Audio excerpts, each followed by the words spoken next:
All right. Should be live.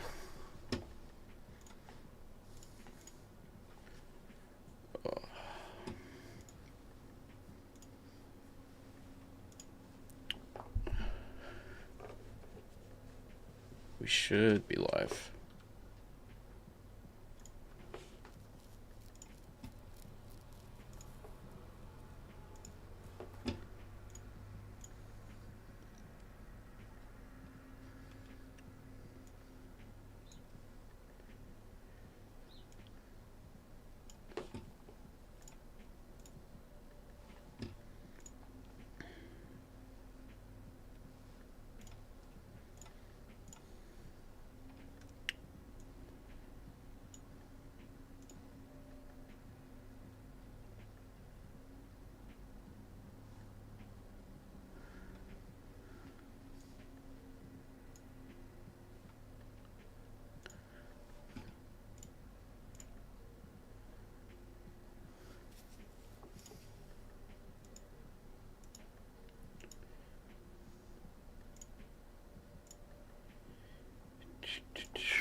Yo, it should be hearing me now. I'm having big issues with the chat because the chat on YouTube is a disaster. So every time you display a chat, like right here, you have to use a separate URL, and it's rough. I was just about to stream. I had this stream starting soon screen up, and then my power flashed, so the PC restarted. But then the only way to get the chat on the screen is you have to grab the pop-up of the chat, and then you have to do window capture of it, and then put it places. So I had a window capture here, and then I had a window capture when we get to the gameplay side. But yeah, that's the biggest thing. I mean, otherwise you can turn off the you can. Well, no, the positives of YouTube is you can stream at higher frame rates and bit rates like I'm doing right now. So like I'm at 1080 fucking 5,000 megabytes, I think. Oh no, 5,000 kilobytes. But yeah, that's not that bad. Is the stream coming in good? Because somebody was just here and then it flashed.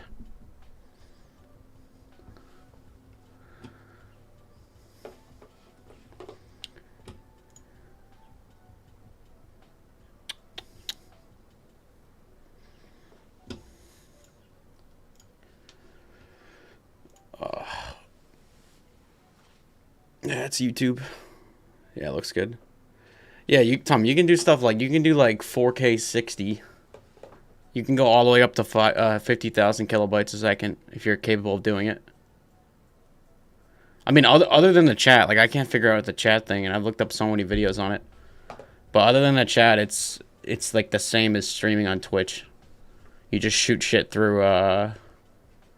Like I'm still using Stream Elements. I'm using OBS Live, and most of it works. Just there's only like slight differences. Like when you start streaming, Twitch poop. When you start streaming on YouTube, it doesn't like the chat doesn't pop up through the fucking OBS until you start streaming. So let me see if this is actually working. And it's weird because you like create the okay, so the video's up. Yeah, you basically create a video. Okay, yeah. That's all working. You basically create a video and you make a thumbnail, you make a description, you make all that shit, and then you then have to select that video. So when you click start streaming in OBS Studio, you then like select that broadcast and then you click stream, and then when YouTube gets the connection, then it makes it live. But then you can do like you can schedule streams, so you can make like a thumbnail, a title, and then you can just set it for a certain date and it'll just be on your profile. And then the second it goes live, it should ping your subs. But, you know, we don't know if it pings your subs or not, so. So how y'all doing today? We're about to edit a video. Let's do a little switcheroo. Oh, yup. So that was the transition. Who would have thought? We got that going. Gotta turn that up. Mic's on. Premiere should work. Oh, fuck, it didn't even save. Alright, I can just do this now. Alright, so what I usually do is I do the good old number system when I start a project. So I do 01 media. I do 01. Actually, let me actually pull this in a little bit for you.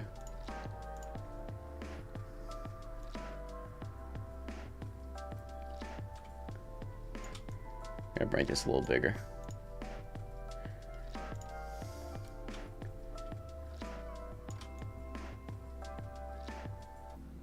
Oopsie.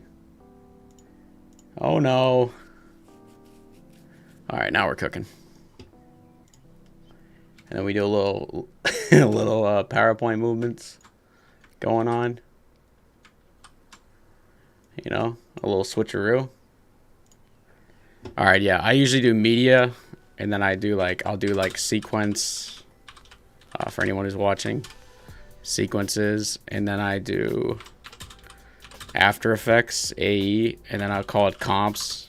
I might say like, and extra. And that's all I need for like my main folders. Because all my video files can go into media. And then I renamed. You can do shit like this. People don't know that you can do this. If you go to settings, hold on a second. You can go to labels right here. And like, say if you like purple, you can just name it A-roll or B-roll. So like when you have to color files, it's just mad fast. So that would be A-roll, so that's purple. Then I go to labels. I can make this VO. It's nice green for my sound. And then sequence I got down here. It's like a crappy color. And then AE comps is just like a bright pink. And yeah, I saw what you were talking about with the this shit. Like, this is the new window. This is strange. I don't like this exactly. Like, why is... I don't know. It just looks like Lightroom. Like, this is just dumbing down everything. Like, the menus were already fine. So instead of doing that, I would rather just use the normal import menu right here, where I can grab all my images. So for those of you watching, I've already recorded this video. This is a new frame-by-frame video where I'm examining the cinematography of Dune. So it already got shot, so we're just gonna edit it. And most of the work gets done through the shooting, so it's not gonna be a big deal. So here I do new bin, I would do images, and I'm gonna need some more here. I'll do OBS stream because that was what I originally recorded it on. We could do just B-roll. So all these that I just brought in, that's images. Let's go in there, and then we need to get the main files in here. And as you can see, I am decently organized. I know what I'm doing here. No, I'm kidding. But yeah, simple file organization. Let me pull it up. I'm gonna be revealing all my File Explorer secrets. I usually just do like directories. Like I'll do like YouTube, photo, design, docs. So like I go projects here, and then I would do it by years.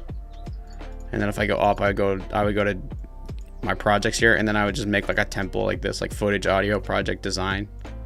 So design could be like, you know, thumbnails and shit or whatever.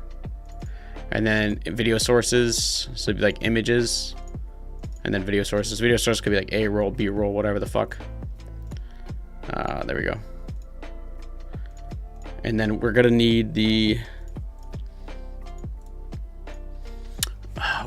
shots, the shot numbers that I've used before. So that's in channel assets. These little shot numbers right here. So they look like this. Those were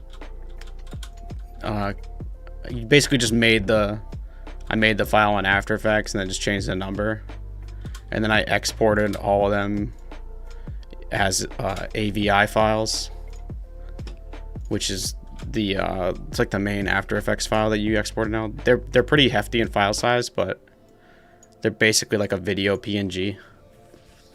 So behind them is just all transparent, so you don't have to worry about it. So if you have any footage, like, you just slap this in. You could then throw this over it, and then it would just play right over like that. Also, is Premiere working? Yeah, I gotta turn Premiere up. All right. Also, for anybody watching, is the stream working? Because I'm fucking brand new to YouTube. I don't know if it's working or not. Put this in sequence. We'll name it assembly 04 22 22. That's today. You don't want to do like, you never want to do this. Oh, yep. You never want to do video edit final, and then you'll export it, and then there'll be an issue with it. Then you'll call it final, and then you know the rest of the story. It's just an absolute hot mess. All right, let's get into the editing part. Blow. I'm gonna get some really dog shit takes here if I actually stream this, but this could be pretty funny. Like, I don't know. So some of the takes are atrocious. So in the images, what do we got? Well, I usually edit with the a dual screen window that looks like this,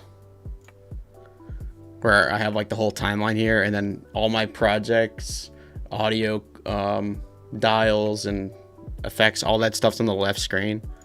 But for the stream today, we're not gonna do that. Okay, so, well, first off, one thing I want to do today, which is new for the frame by frame videos, just to kind of spice it up, is I'm gonna do clips like this. So I will do like, I'll be like, oh, I want to go to the next shot. So let's say I can make this like big like this. Well, if anyone wants to know how to do that, you just double click the file, effects controls, and then you can go crazy over here. Also, I'm gonna move my feed to the left now, because I feel like the actual timeline feed is more important. So I would do something like this, right? And then I would go, just to spice it up this time, I want to do, where's effects? Oh, it's down here. It should be a blur. It's like a camera blur. Yeah. Okay, so that's too strong. So up here we would go to camera blur, which is, actually, you know what? I'm pretty stupid. I should have this in project window. Okay, so camera blur. Could try like a 5 or a 3, maybe a 2. 2 doesn't look that bad. And I'm thinking about doing some. Oh, someone just ring the doorbell. Not good. And I'm gonna do a little scale. And we have a little punch in like that. And then we would do, where's the numbers at?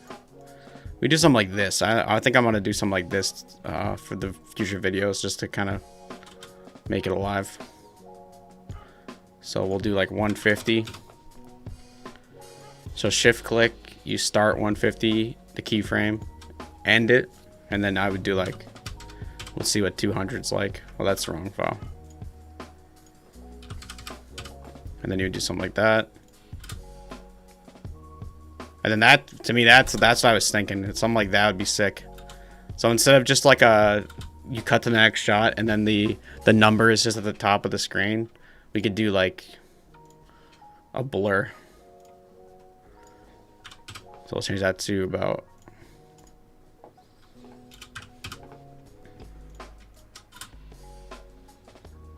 I like that. That's nice.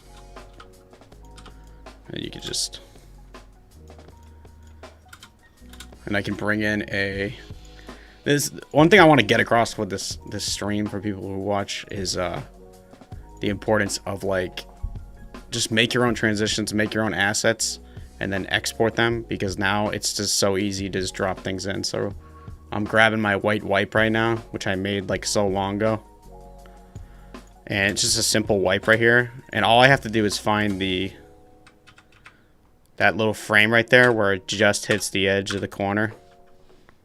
Well, the edge of the frame. And then I press R to take on my razor tool. And now I have a split clip. But the reason why I do this is because it's like, now I can just move this around the timeline and then it snaps right there. So now when it snaps, I know that the second this gets full white, it actually goes through the cut. Because if I didn't do that, then I'd have to, you know, eyeball it every single time. But now that I have this, I can just copy. I can paste this all over the timeline and just slap it onto stuff. So it's like, oh, I want to wipe, done. Easy. So yeah, I think something like this would be cool for the video. Just to spice up. Because it's like I'm blurring the image so the audience kind of sees it. And then we get the cool transition. And then we'll go into the actual content. So yeah, I visualized this like a couple days ago and I was like, yeah, that'd be really easy to do. And yeah, I mean, honestly, I already have the assets done, so it's easy enough. Okay, so that's interesting. So we know we have that. The big thing I have to make, I'm not going to make that on this stream, but is I want to make a title screen. A new frame by frame title screen, but I'm going to have to make that in After Effects. Hold on a second. Let me go BRB. What's up? Hey, how's it going? Oh, hold on a second.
Alright, I'm back.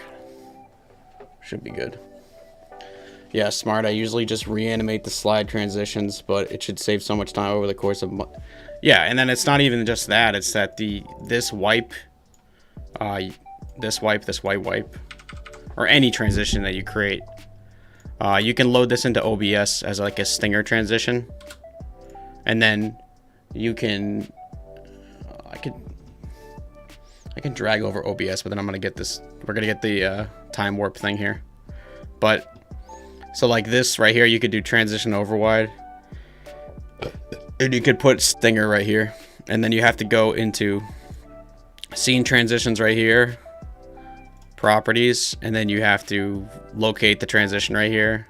And then dial it in. And you can make it so it does a stinger transition for every single... Anytime you change a scene. So yeah. Alright, let's actually start. I'm gonna throw these. So that's the thing, is I just use the AE comp as just like a lazy like throw everything in that folder type of thing.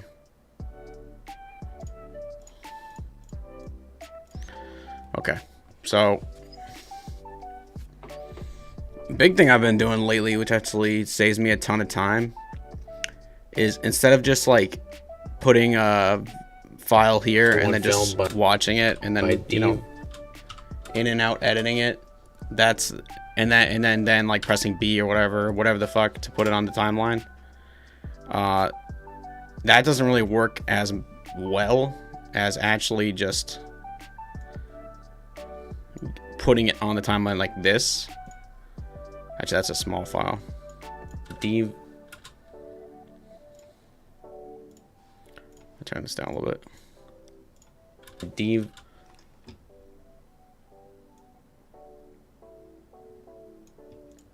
Okay.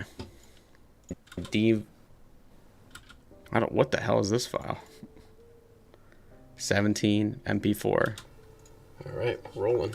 Oh, it's because it's in and out. That's why.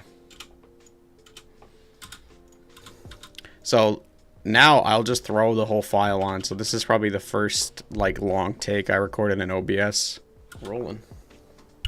Testing 1 2 3. Talking to the mic. Testing 1 2. That's just me fucking around with a mic. So that type of thing is I would just cut and then. Oh, I gotta get my. Hold on a second. I have a mouse profile that makes this a lot easier. And then I have a little button on the side now that hits backspace, so I can hit R to get the razor tool up, and then this is already selected, and then I just collect the dead space and then get rid of it. Where's this? What's going on, guys? Today we're gonna be looking at Dune, 2021 film by Dev. Oh my God! Look how bad this take is. 2021 film by Dev.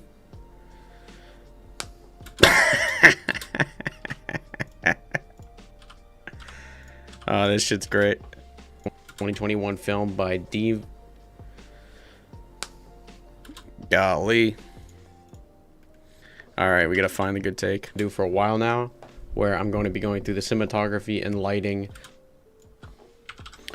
I noticed, like, if you keep an eye on the audio waveforms when you edit files a lot, it helps out a ton.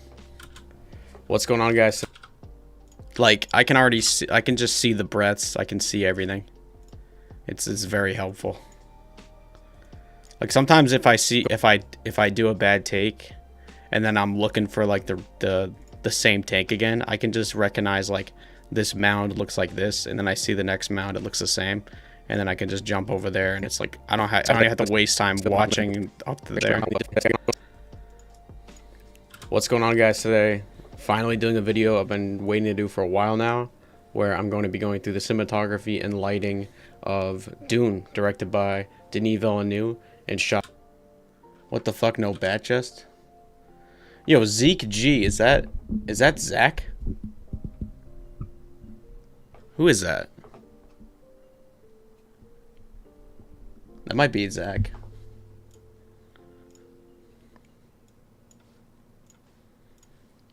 That's interesting.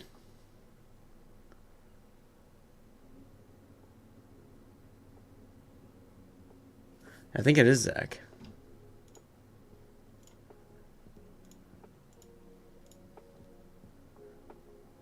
Definitely not. Yeah, it is Zach. Okay. Yeah, I mean, there should be bat chest if you do. Better TTV should have it if you just have Better TTV downloaded. I mean, I can't see it when I'm looking at it right now because I'm looking at OBS, but I have it downloaded on YouTube so I can see it. And then, yeah, it is hey guys. Yeah, on my end it's just hey guys. Like if I actually open get this out of the way. If I open YouTube right now, I could see it.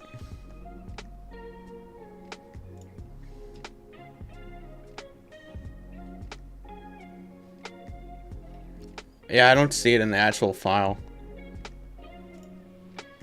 That's weird. And then when I hit the drop down on the top right, it says Better TTV settings and Better TTV emotes and all that. I've never downloaded the Ludwig thing. I don't know exactly how that works, but I don't know.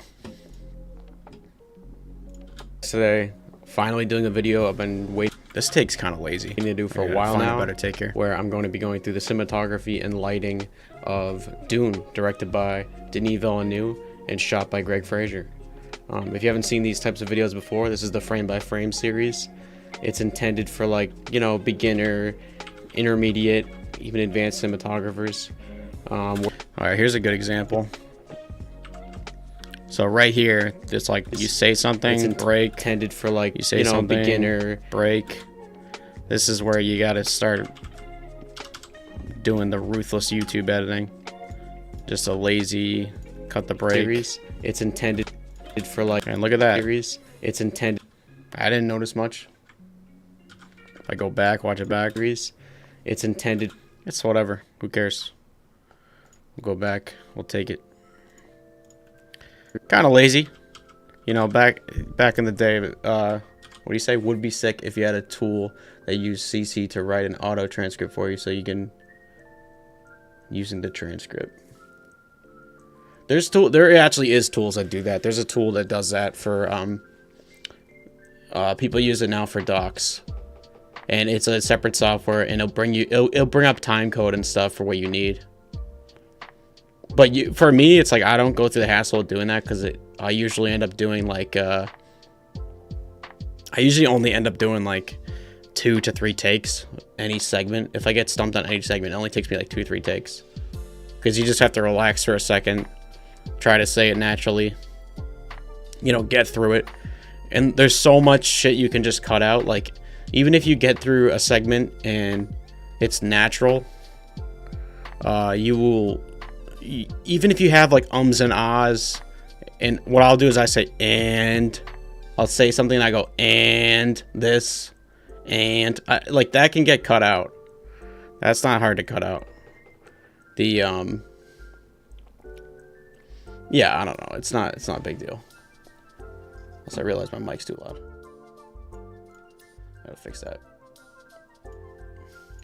But yeah, the when you use a auto transcript thing, what it is like it will give you a time code back. So then you have to plug in the time code. It doesn't actually integrate with like if it's time code, then I have to go here and I have to type like 0421 and then click enter. So it's tedious. When you actually use that, you use it on documentaries. So like if you interview a shit ton of people, especially like people that aren't used to being on camera.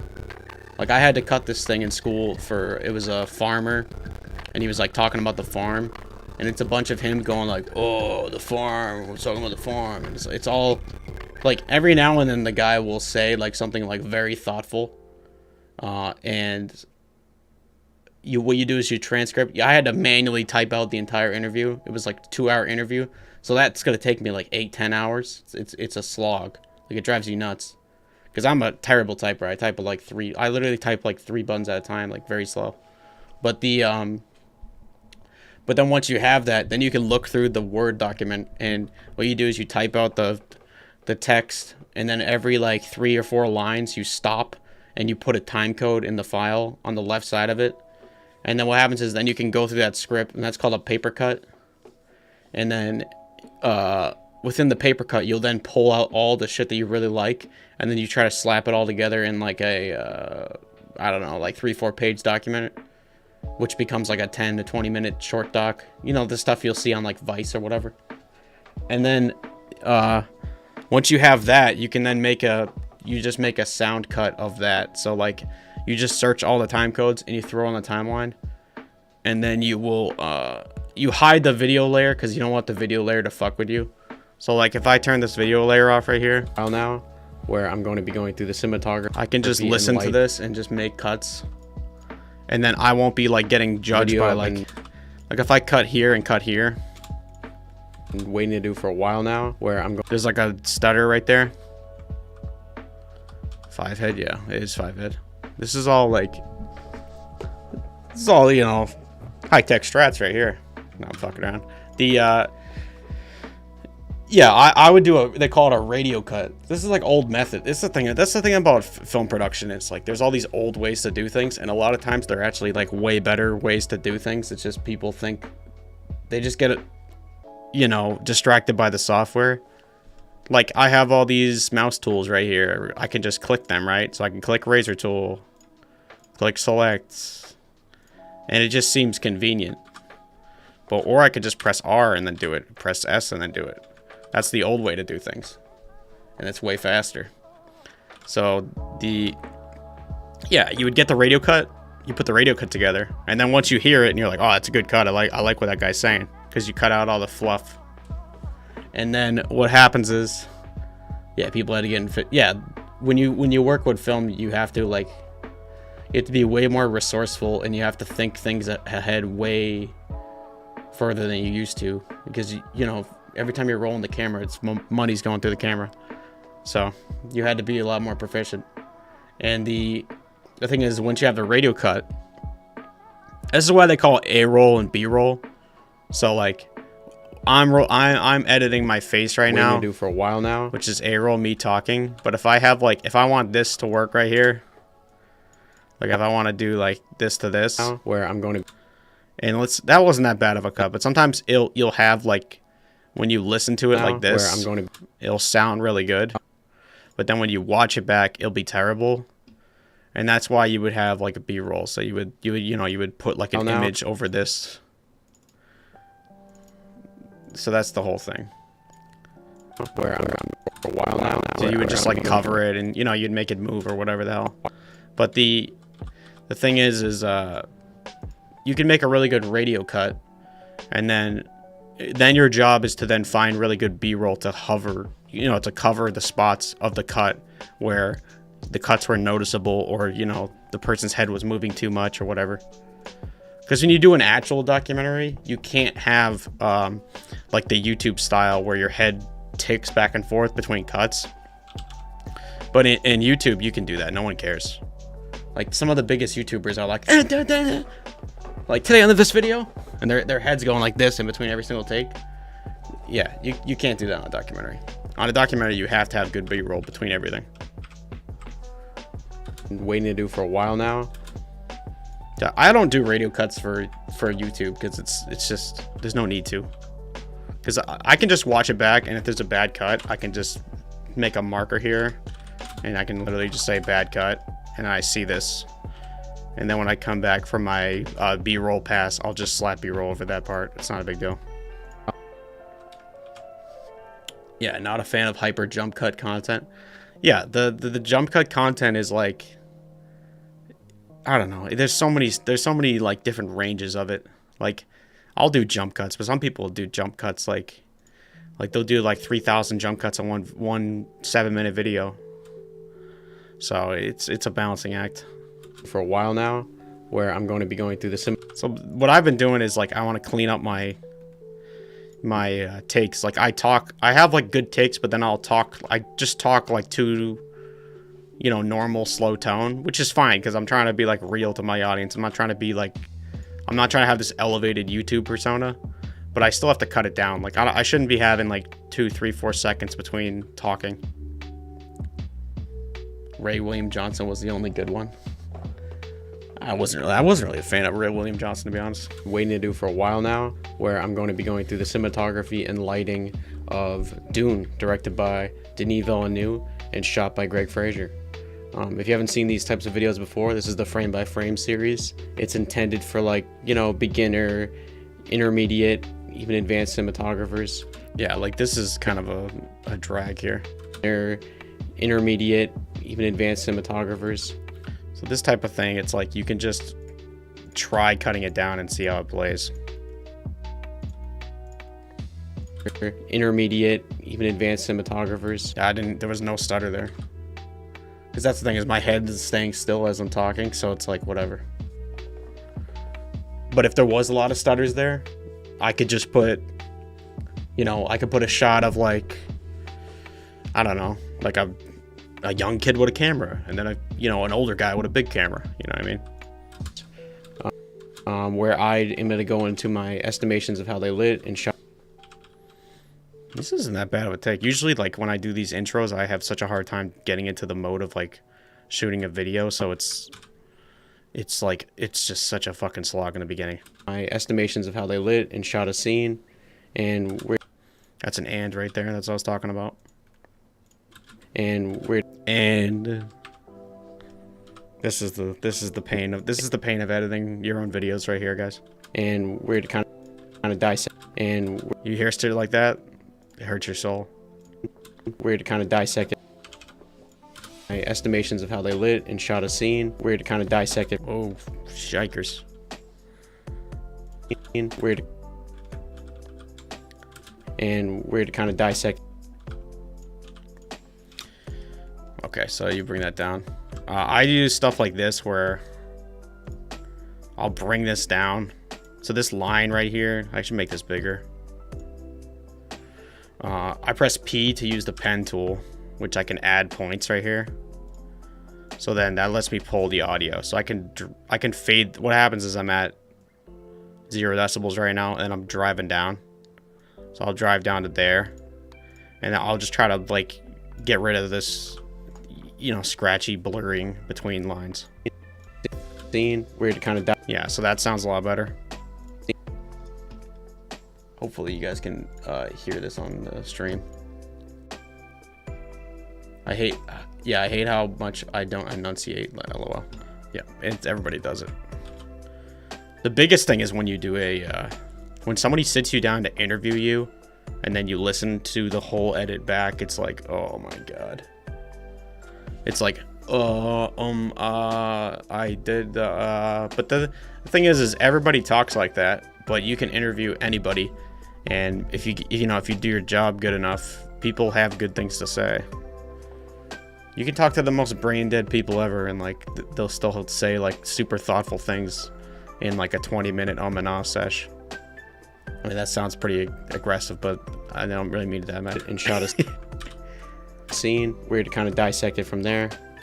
Yeah, so just doing that little pen drop right there with the audio, I don't really hear it anymore. Like if I turn the music off, shot a scene, we're to kind of dissect. Like that's not that bad. It's like we're saying one thing, then we go to the next thing. But before that, like when I had this up,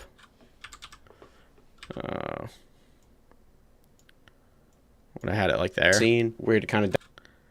Oh, you can't really hear it there, but when I swear I heard like it sounded worse. And sometimes you get these like big breaths that you have to get rid of with the pen tool, like in between lines. Be like, and then the next line. You got to get rid of those.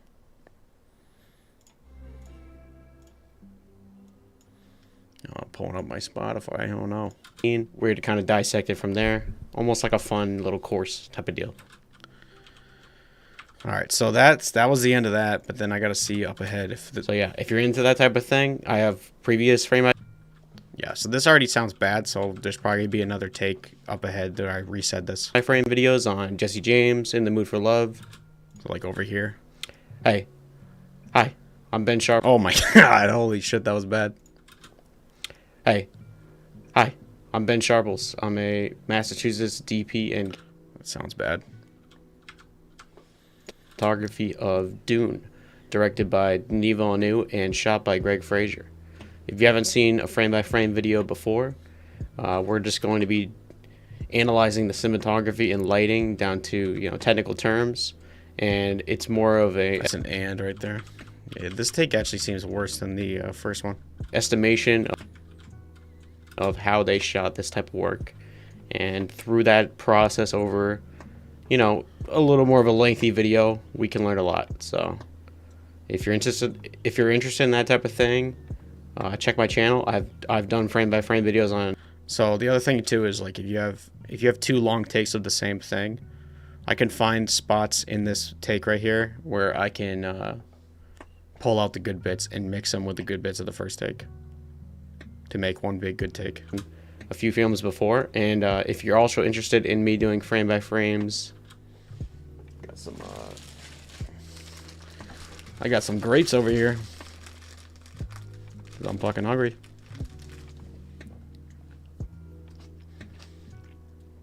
Yeah, but splice them. Yeah, that's true. The thing about YouTube though, like I like this feed. Like I can do 1080, 5,000 kilobytes a second, which is pretty clean. But then also, the YouTube chat. I don't know if you're here, but the YouTube chat is like rough. Like the way you get the chat to display on the screen is like a pain in the ass. Because you have to do a pop-out chat for anytime you want to show chat. You have to do a new web feed of like the actual chat. Like you can't just do it through like a plugin like you can with Twitch. Like when I watch a Ludwig stream, I have no idea how he puts the chat on the screen the whole time. Unless he makes a new thing every time. But I had it all set up and then my power flashed before the stream started. And yeah, that's the thing about YouTube streaming is they have all the tools set up right now where they could just take over and make it like perfect. But they're already so dominant and they gotta focus on other things that they don't really do it. So also I just noticed my my bottom bar is like wrong. What the hell?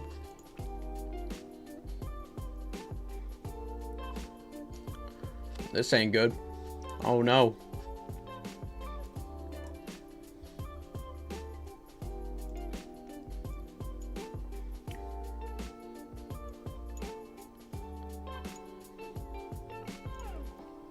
Guess I didn't get that perfect. That's weird. Hear that, Susan? Wait, what about... Oh, yeah. Yeah, because if you opened YouTube, like when you click on YouTube, if they somehow made the homepage like half streaming, half videos, and they just made it like the Twitch homepage, because they already have the YouTube gaming homepage, but it's like really lazy. Like they could do so much. And then the biggest thing right now that makes it like sick to stream on for people, for my case, is I can click on a stream, and then on the bar, I can just watch the VOD of the stream as the stream's playing. So anytime I hop on like anybody's stream, I can just go back an hour and see what they're playing or whatever the hell. Like that stuff's pretty good.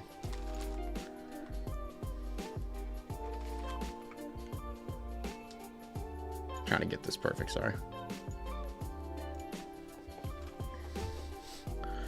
I went on your leak tree, but couldn't find it. Only, oh my god.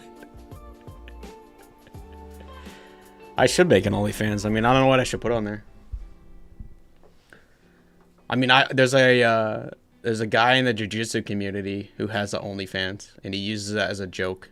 Like you just sub, and then he has like training videos on there, and then sometimes he posts videos of him in like a cheetah gi on or cheetah spandex as like a joke.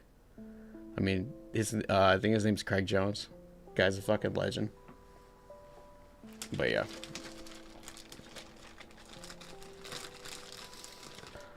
I'm taking a fucking great break right now. No rules on YouTube.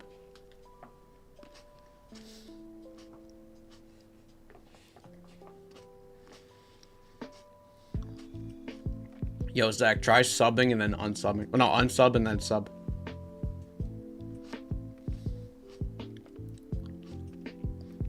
Let's get these alerts a try.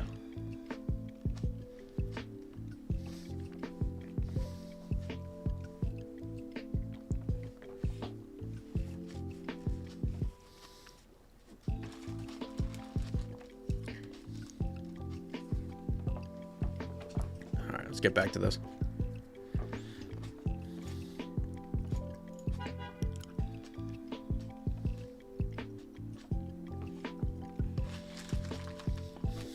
Do for a while now, where I'm going to be going through the cinematography and lighting of Dune, directed by... Yeah, I didn't have lunch. I got a snack while I streamed, dude. Denis Villeneuve, and shot by Greg Fraser. If you haven't seen these types of videos before, this is the frame by frame series. It's intended for like, you know, beginner, intermediate, even advanced cinematographers, where I am going to go into my estimations of how they lit and shot a scene. We're going to kind of dissect it from there. Almost like a fun little course type of deal. Yeah, this is a little too slow. of Dune, directed by. It's honestly the hardest part is like the intro, like getting the intro right. I still haven't got a handle on how to do like a quick intro and get right into a fucking video. I always over explain it. But then when I actually get to the content, I'm usually just like flowing. How they shot this type of work. And through that process over, you know, a little more of a lengthy video, we can learn a lot. So if you're interested in that type of thing, so let me get to the actual end and then I can cut from there. But yeah, with all of that out of the way, this is frame by frame. There's a little stinger. But yeah, you're gonna have to go frame by frame here. That's what we're gonna do. The face just changes on a dime.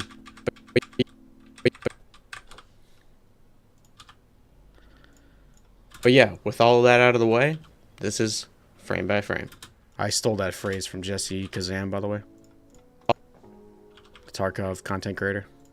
It's such a witty way to say things. It's like, with all that out of the way, get into the video. Fucking works. Why not just say it? Just resubbed with Prime. What do you mean you resubbed with Prime? What are you talking about?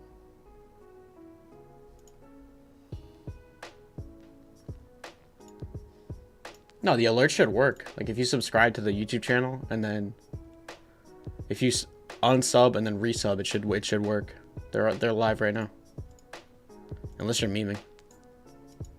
Or I have to fix it somehow. I'll do reload overlays. I don't know why.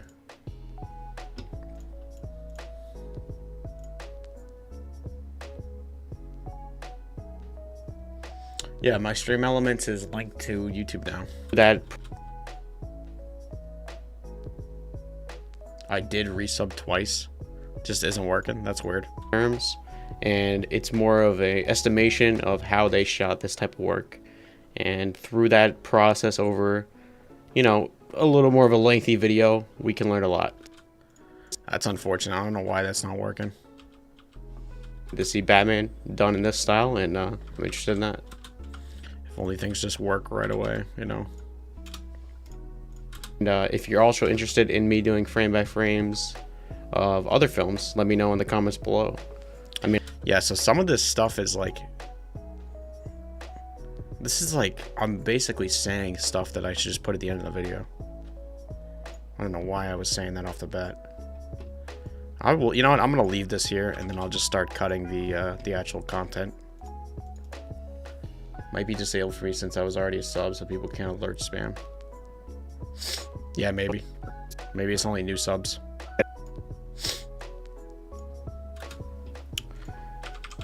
Alrighty, so this is the actual like cut part of the video.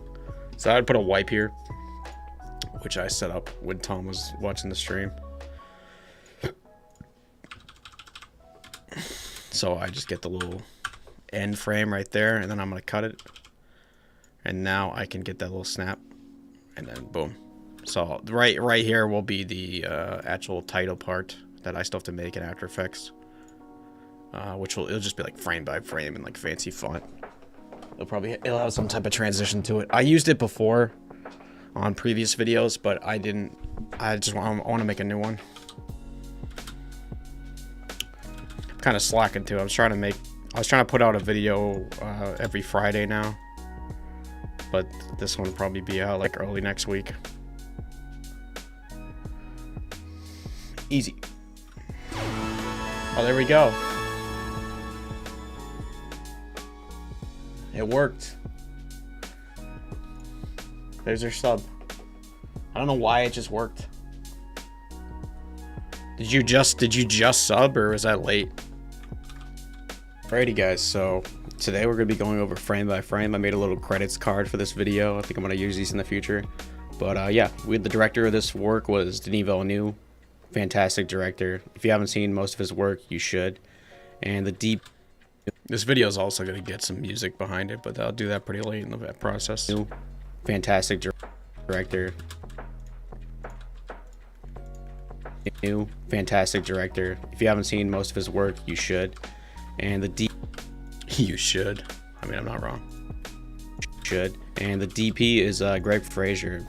This is the thing. It's like once I get into the content, it's just like it's just audio of just good content. So you just kind of let it roll. Greg Fraser's kind of the, you know, on the rise right now. Kind of the, you know, Grandpa. Yo, when the sub alert popped up, oh, it's like 3 minutes delayed. That's weird. Why is there so much delay on that? That's pretty weird. I think I set up the stream for low latency, but I don't know what the latency is on Stream Elements. I'm gonna have to check in that. Fraser's kind of the, you know, on the rise right now because of he's shot a lot of famous work. He shot Rogue One, Dune, The Batman, and many other films, and he's kind of at the forefront of stylistic block. So here I'm gonna need some Greg Fraser B-roll. Stylistic blockbuster filmmaking right now. And then also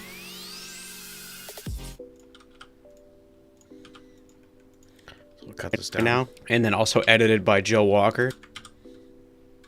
Fantastic. So here, just cutting down the breaths. Fantastic editor. He's edited most of Denis' work. He just has a very graceful style. So I'm gonna start these with just the introducing the key artists behind the films, because it's not really fair to, like, you know, these people always leave out like the details and stuff. They'll always like talk about some cinematography or whatever, but they don't like actually like take a second to say these people made this stuff. It's great. Denis' work. He just has a very graceful style in his edit, and you know, film. You know. Edit, and you know, that's a nice and right there. Look at that.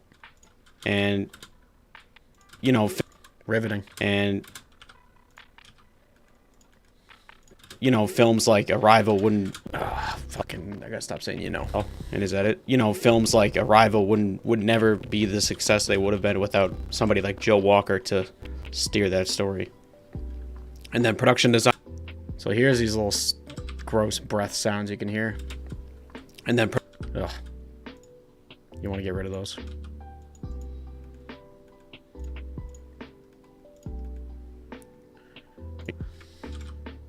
And then production designer, we got Patrice Vermette. Never heard of the name before, but I have to put him here because of the fantastic work done by the production design team and art direction as well.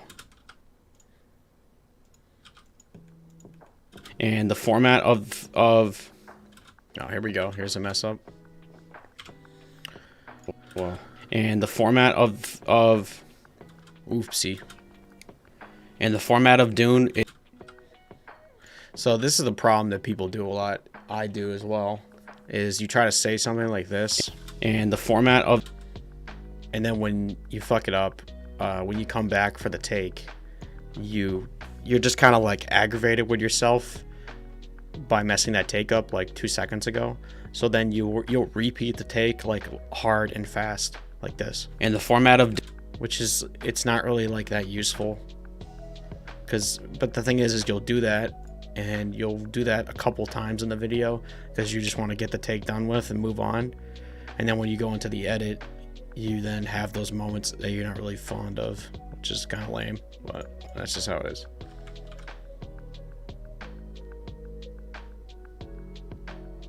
Why are you splitting every couple of words just to have each ID in its own section?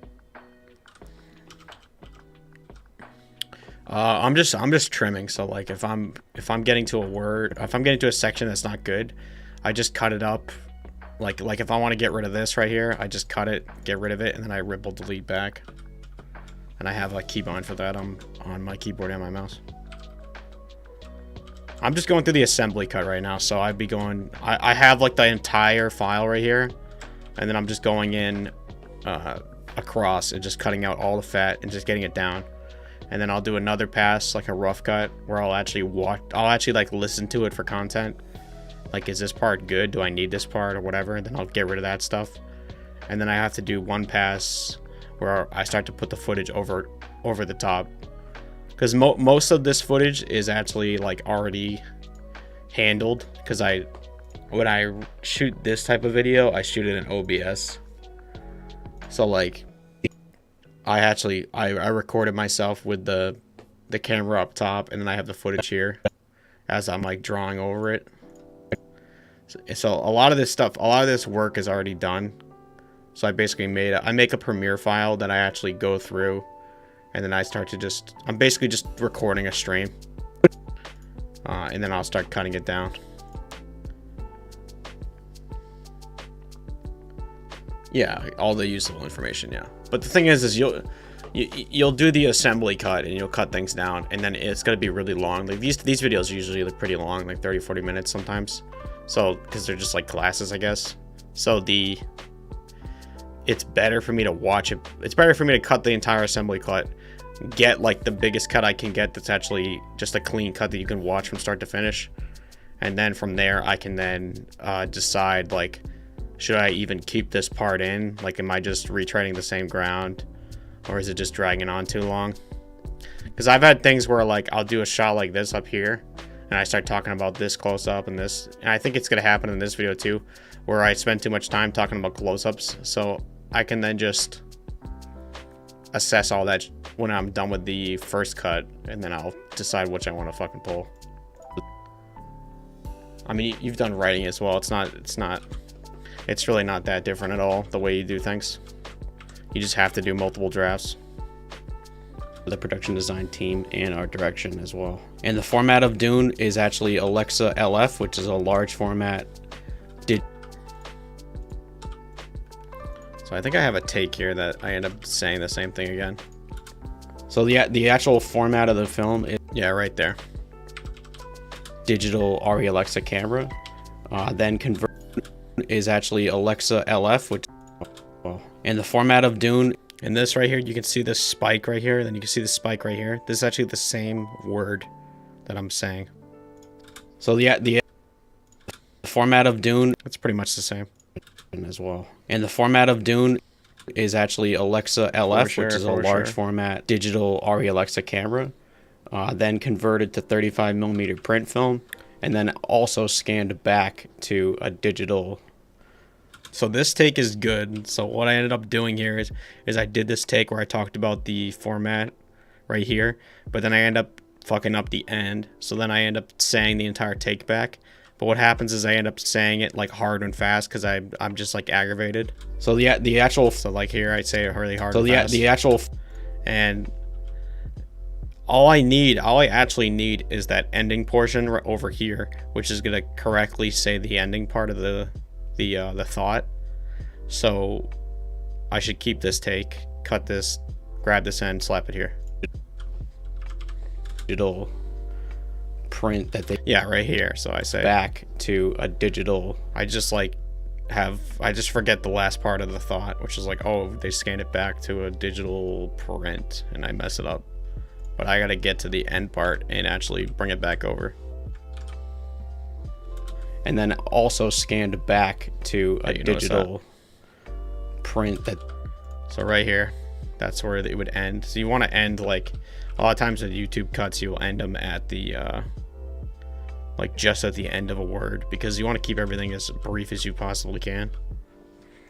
So the actual format of the film is Alexa. So the last line was this: to a digital at Alexa digital camera, then transferred to 35mm film, and then they actually scanned it back to. So right here, you can get rid of that, hold this in, and then find it. A digital. Get it to a digital delivery. Yeah, delivery right there. So every, slope on these mountains is just the end of a word. Digital delivery. Digital.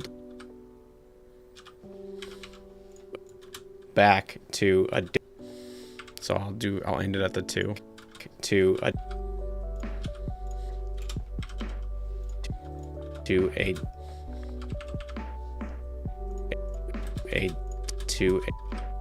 right there. So that's the start of an A. We can listen to this now. It's probably going to be a little bit off. Also scanned back to a digital. Yeah, it's not that bad.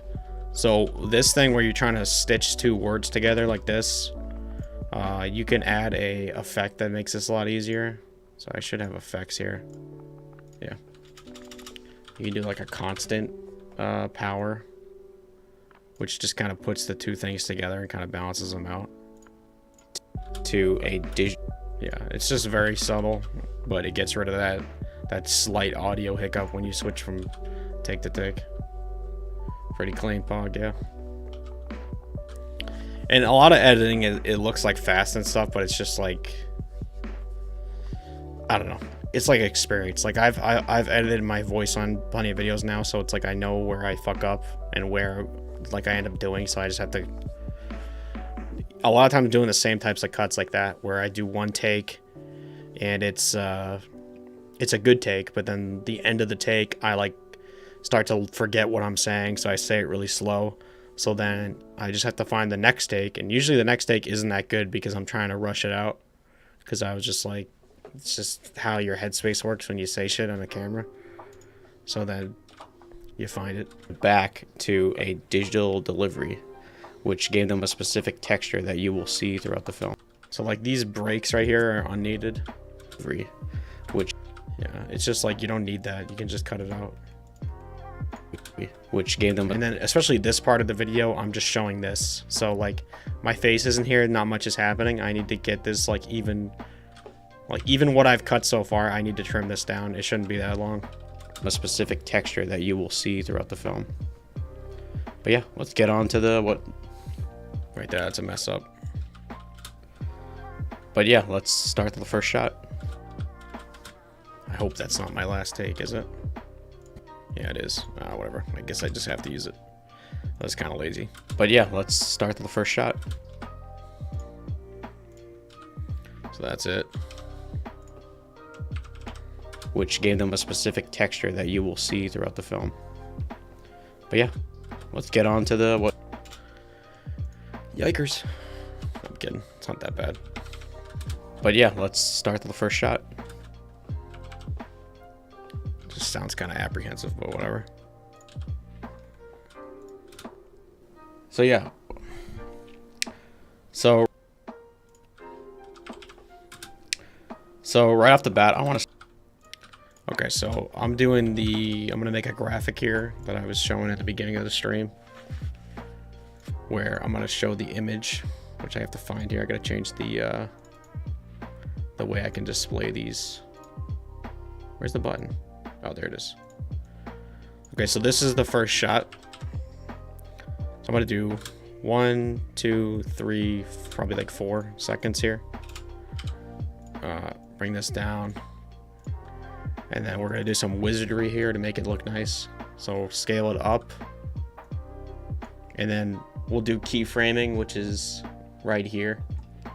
So at the start of the shot, shift click, set a keyframe. And then the end of the shot, I will do like, let's do like 20 points of zoom. So now when we watch it back, there's like a little bit of nice Ken Burns zoom in right there. It's called a Ken Burns zoom in because Ken Burns, the documentarian, kind of started that type of thing. Yeah, so then I want to add like a blur to this. So then I just go to effects in my project window. Blur. Camera blur. Drag it on. And that's way too much. So I found out earlier that 3 is pretty good.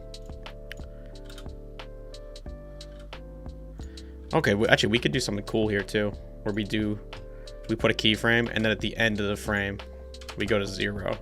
So it unblurs. That's kind of cool. I like that. And I can zoom out. I can make it so it unblurs like near the end a little bit. Oh, that's fucking sick. I like that. So then I'll put that in.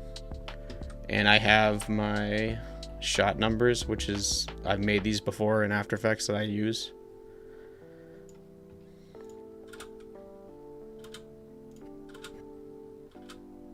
Okay, so I also need a wipe here.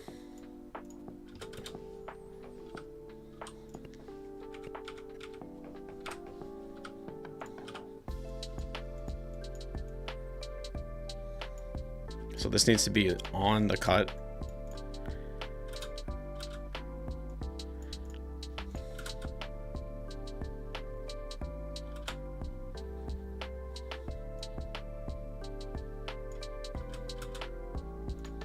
Okay, and then we'll do another one that ends on it. And once this is built, it won't be hard to, you know, make a new one. Like, you'll just swap out the number and swap out the image. It's not that bad. But, okay, so then the number has to be bigger. 2.5. You want to? You really want to micromanage you like that? Let's try it. So first one right here, you would do 2.5. Well, it doesn't let you do 2.5. You could do 2.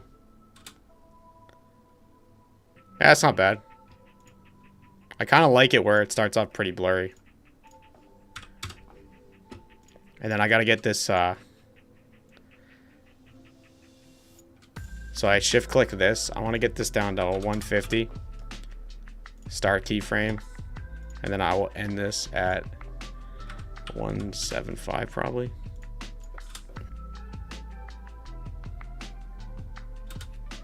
That's pretty clean. I like that. And then what it would be is be like this. So you'd be like first shot. And when I add music, it will like I'll have the music down here, and then when I get to these like transition points in the video, what I usually like to do is the effects stick, I like it. What I usually like to do is I'll add music, and then I have the music kind of build up nicely on the transition. The first shot.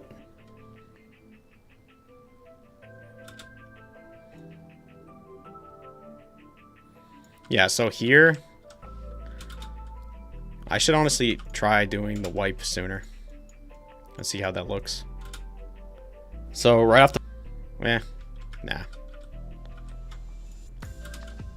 So right off the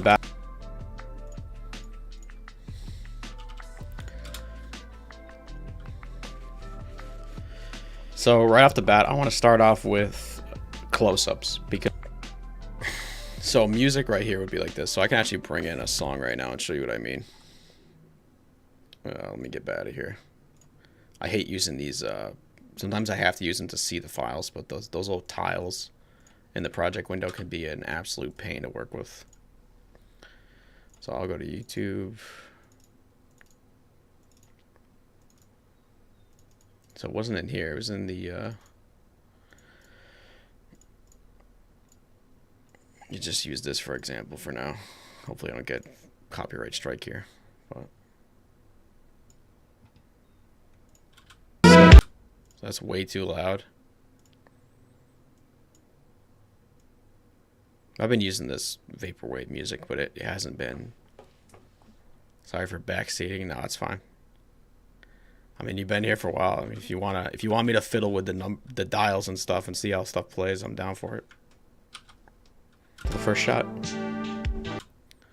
So I usually bring up these audio windows, which I gotta get. Hold up.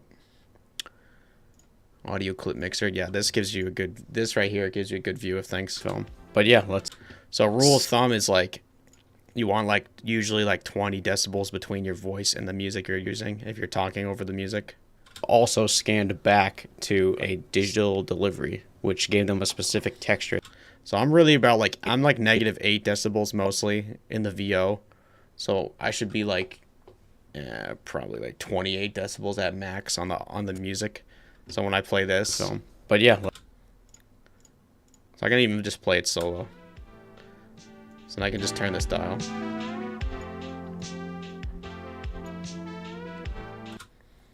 So usually it's even more than that. That's better. Like if I do 30. So I would do like something like this. And then we turn this off, which gave them a specific texture that you will see throughout the film. But yeah, let's start the first shot. And then I usually bring out the pen tool for stuff like this because it's cool. So I do like that. And then I'll cut it up like 10 decibels. So it's like this. Start the first shot. So right off the bat, and then it just bells back in, and then you get back into the video. Start the first shot. So this right here, I like this right here, I like it a lot. But yeah, let's start the first shot. I can also, I think I can full screen.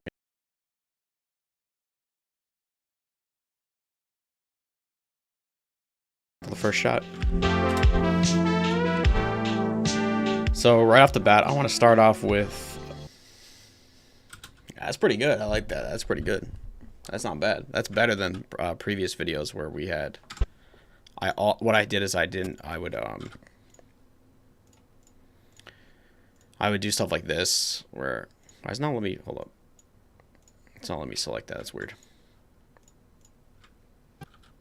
I would just like go to the next shot and I would have this like almost like a Watch Mojo video. I would just have this in like honestly, the corner. But like I don't know, this big break right here is pretty nice.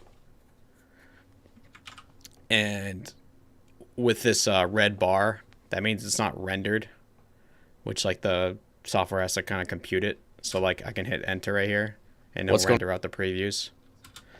So now when I also, I'm always saving my project. It's just a habit you gotta do. Because, you know, you never know when your Premiere could just die. Your mic got desynced from your cam. Really? It's desynced right now?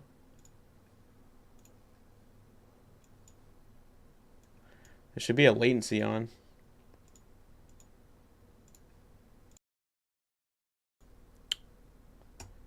I don't know why I did that. That's weird. What the hell? Hold on a second.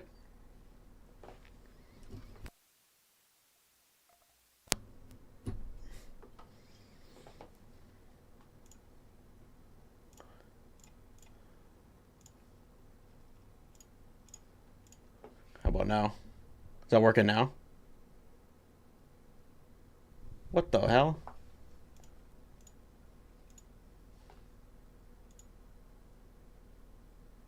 Oh, when you full screened. Is it desyncing right now on your end? Like in this view?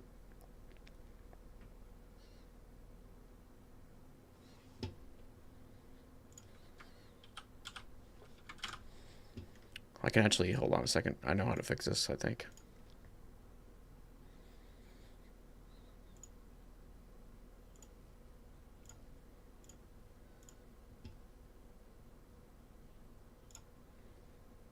How about now? Check your stream in another window. Jesus.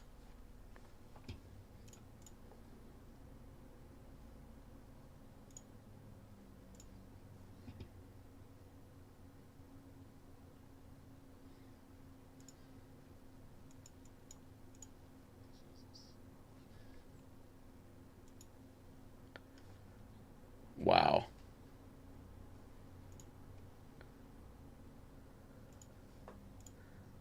I think I can actually...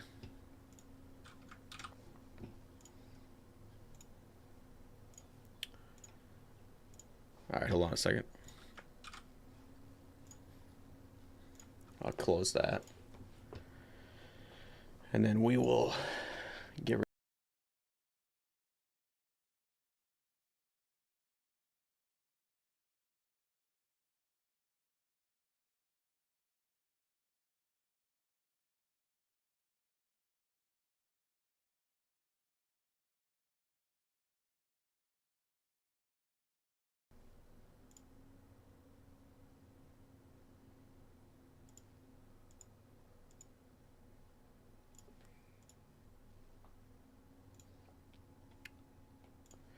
Yo. Yeah, that's still desynced. What the hell?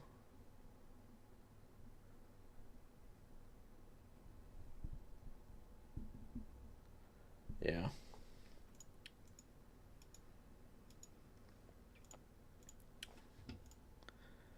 Yeah, I don't even know. Jesus. I don't even know how to fix this. I've been trying everything.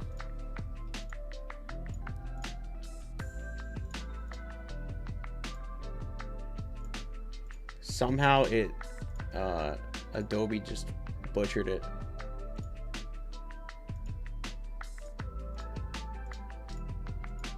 I went full screen and then it got rid of it. And now I'm desynced.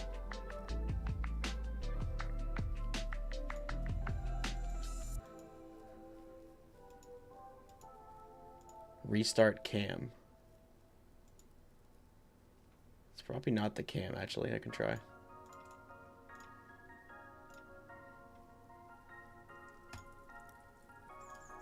How about now? Does that work? Well, on my end, when I talk, I then look at the mic aux and it's completely. Hold on a second. I'll close OBS and then I'm gonna reconnect. Just give me a second. Yo.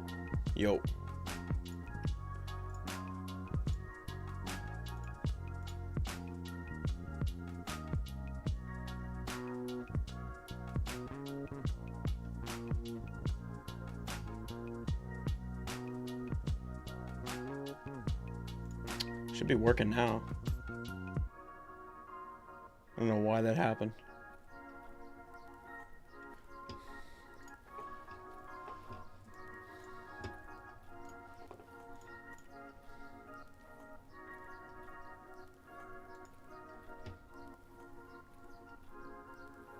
Yeah, it's saved. Let me listen to it. Hopefully he doesn't play it back for you.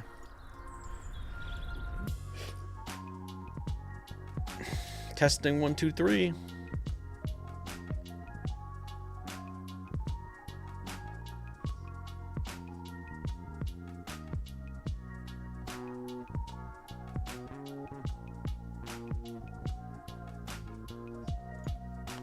Okay, that works. All right, I'm gonna take a quick look at this project again. I might actually just wrap things up. I gotta go walk the dog and have some lunch.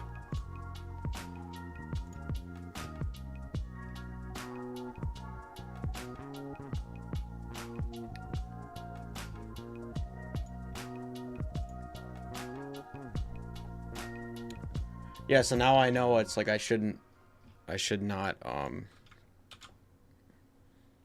open full screen on Premiere because it somehow messed everything up. You will see throughout the film. But yeah, let's start the first shot. So right off the bat, I want to start off with close-ups because honestly, I think close-ups are the main story of the cinematography of Dune. I know it's easy to get lost in the grand, perfect shots with symmetry, visual effects, everything. But to me, it's funny, today's like the only time I've been editing with music on in the background. It's actually not even that bad. Should probably do it more in the future. The grand, perfect shots with symmetry, visual effects, everything. To me, the reason why this film works so well from a visual standpoint, from a visual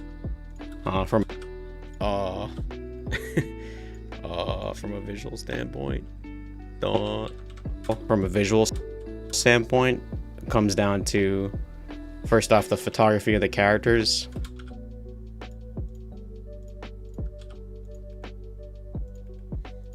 These are just breaks, like they need to get cut down. First off, the photography of the characters, and then the specific decisions of when to, go to.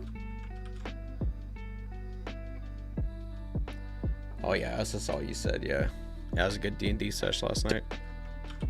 Specific decisions of when to, go for the close. The next session, you guys are all gonna die. Up, or when to go for the wide, and things like that.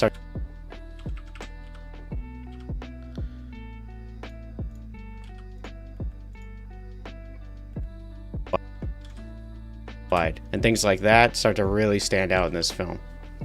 So one of the main challenges of the film is they had to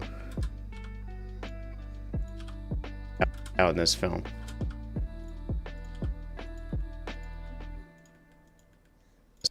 So one of the main challenges of the film is they had to get these, you know, blue eyes working for the. So we're gonna have to go for these jump cuts here, or probably get some B-roll on top. Blue eyes working for the audience, because if anyone's seen the Lynchian version, it is quite striking, and it's, you know, kind of hokey to a lot of people. And I think they did a good job with these blue eyes. And then this is actually the first striking, and it's, you know, kind of hokey to a lot of people. And it's, you know, kind of hokey to a lot of people. And yeah, this is like, once we get into content here, it's just a lot of cutting everything out. And I think they did I think they did. This is when we start going quick. People, I think they did a good job with these blue eyes. And then this is actually the first, one of the first shots of the film, where the film opens with them describing the planet Arrakis, the minefields, the Harkonnens, and I think there's a lot of these ands. And I think the first close-ups of the Harkonnens. I think the first. That's a little sharp. The first, one of the first shots of the film, where the film opens with them describing the planet Arrakis, the minefields, the Harkonnens. I think the first close-up of the film is actually this shot. Conans. I think the first close.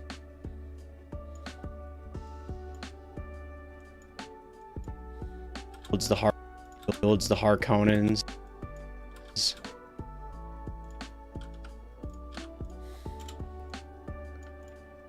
Conans. And I think the first close-up of the. And I think. Yeah, in a situation like this, I have to keep the and in the take, because it's way too attached to the next word. It's like and I think the. And it's like, and I think, like, immediately, so you can try to cut it out, but it's better to just leave it in. It's the Harkonnens, and I think the first close-up of the film is actually this shot. What the hell is this?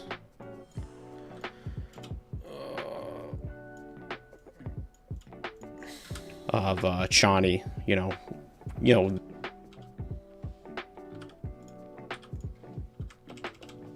Then to the film is actually this shot of Chani. First close-up of the film is actually this shot of Chani, you know, then to be Paul's shot of Chani, you know, then to be Chani, then to be Paul's, muse. All right, this is a mess. I'm saying, like 30 times here. Then to be Paul's, muse or lover. But yeah, this framing right here, close up of the film is actually this shot of Chani. Yeah, so this part where I say the character and then I start going, this person, whatever. We don't need that. Just get to here. But Chani. But yeah, this framing right here, placing the actors just center right. This is very common. You'll see this throughout the rest of the film, but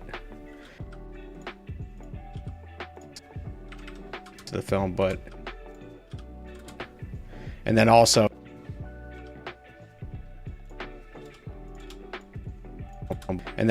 it appears that they're shooting this in wide open, and when you get shooting this in wide open, and when you get that's a mess, and when you shoot with a camera like the Alexa LF, Oh, I remember this. This was a bunch of bad takes. All right, I'll stop here. So I'll just put a marker for myself. Yeah, I gotta chug through a lot of this stuff. But yeah, I mean, whoever watched, thanks for watching. I gotta get the chat figured out. I don't even know if I'm gonna end up putting the chat on screen because I don't know. Not really a fan of the chat on screen. It's caused a bunch of issues, a bunch of technical issues with YouTube and stuff. But yeah, I like streaming on YouTube. It's pretty good. So yeah, whoever's watching,